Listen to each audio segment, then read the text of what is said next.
The Kazekage rescue arc is the first arc after the 2-year time skip in Naruto. It separates the era that fans call the OG Naruto era from the Shippuden era. I previously mentioned that the Part 1 Naruto era is really good and near flawless, but let's see if the Shippuden era even comes close to that with its first arc. If you see the title, you already know the answer to that. Personally, I think this arc is a really bad way to start off this series, as it feels so unnecessary to certain characters, such as Naruto, who doesn't feel like he needs to be here for this arc, and the arc would probably play out just the same if he wasn't. The best way to start with this is to talk about the arc itself and summarize it and figure out where it went wrong.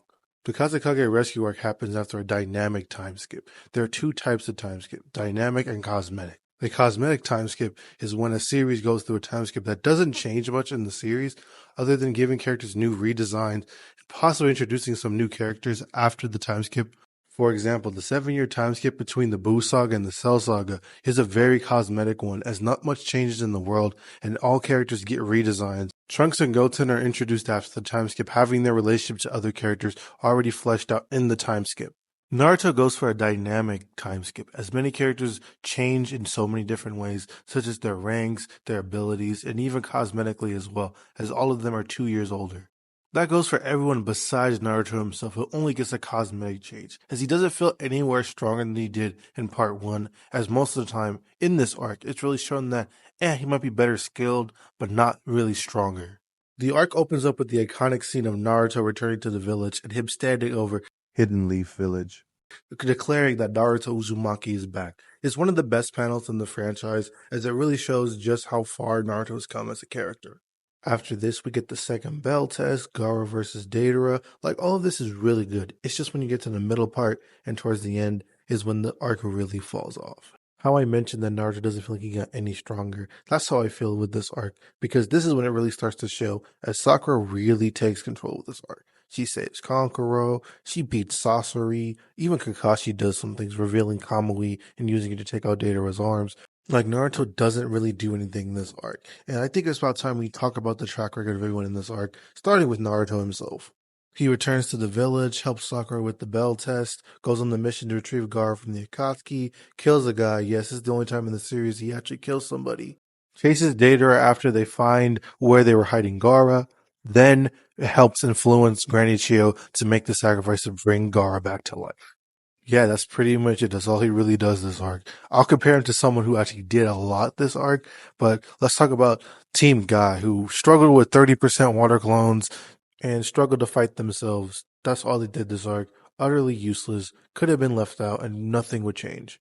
The Sand siblings, while Gaara dies, Conqueror almost dies, and Tamari really doesn't do anything this arc. Granny Chiyo saves Conqueror along with Sakura, gets Naruto out of a genjutsu because he couldn't do it himself, then helps her fight Sasori, then dies to save Gaara and gives him his life back. Kakashi administers the bell test, goes on the mission with them, helps track down Deidara, then goes in after Deidara, as well as keeping Naruto in check after he loses his emotions. Also, kicks off Deidara's arms. Now it's time for the MVP of the arc, Sakura. She does the bell test along with Naruto, then goes on the mission to save Gaara from the Akatsuki, saves Kankuro from dying, then goes on with Granny Chiyo to save Naruto from being trapped in a genjutsu, as well as helping Granny Chiyo 2v1 Sasori, then finishes the arc being half of the reason why Granny Chiyo changes her outlook on life. In all reality, it should have been just a Kakashi and Sakura arc. I think you could totally replace Gaara with any other Jinchuriki, as in reality, there's only 3 that mattered out of the 9, those being Gaara, B, and Naruto himself. Because in reality, everything introduced in the arc doesn't really matter later on, because Deidara gets away, so that doesn't change anything anyway. He goes on to fight Sasuke, which is a far more memorable moment for him. Even the moment Sakura finds out that Naruto's a Jinchuriki, which should be bigger, but it doesn't really matter that much in this arc. Arguably, the next arc does it way better, with her coming to terms that Naruto is the Nine-Tailed Fox. Naruto's abilities in this arc don't matter either, as the one time he uses the giant Rasengan, it doesn't matter, it's never really brought up again by him or any other character. Him trying to use Genjutsu doesn't matter because he doesn't get better at it and never attempts to break out of one either. Let's talk about the Itachi moment, which doesn't even matter either, because we all know he wasn't going to break out of that too. Takashi's Kamui is one of the few things that gets brought up again, but it's even more fleshed out later on than it is in this arc. Sakura's abilities being fleshed out here also matter, but like once again, it doesn't really matter. In the end of the day, you could tell the same story and her same abilities being fleshed out if it was just an arc based on her and Kakashi. Granny Chio's sacrifice is a good moment, but like at the end of the day, it doesn't really matter towards the story. All it does is add more questions to the series, as why doesn't Tsunade, the world's greatest medical ninja, not know this jutsu? And why didn't she use it on either of her most important people in her life, Dawn or her little brother? For me, the character that gets the most shafted is Gaara, because for an arc named after him, technically, he doesn't get much development or anything new for him. He fights Deidara, dies, and is effectively gone for the whole arc until the very last minute, where he sees everyone loves him, which is a really good moment for his character. But you could show this at any other point in the story, and it would work just as well. Hell, I thought of an idea of just Gaara being still a Jinchuriki at the time of the war. That would be very interesting to see. Him as a Jinchuriki having to decide should he stay back to protect the world or help defend his village, as he is the Kazekage and should be out of this war.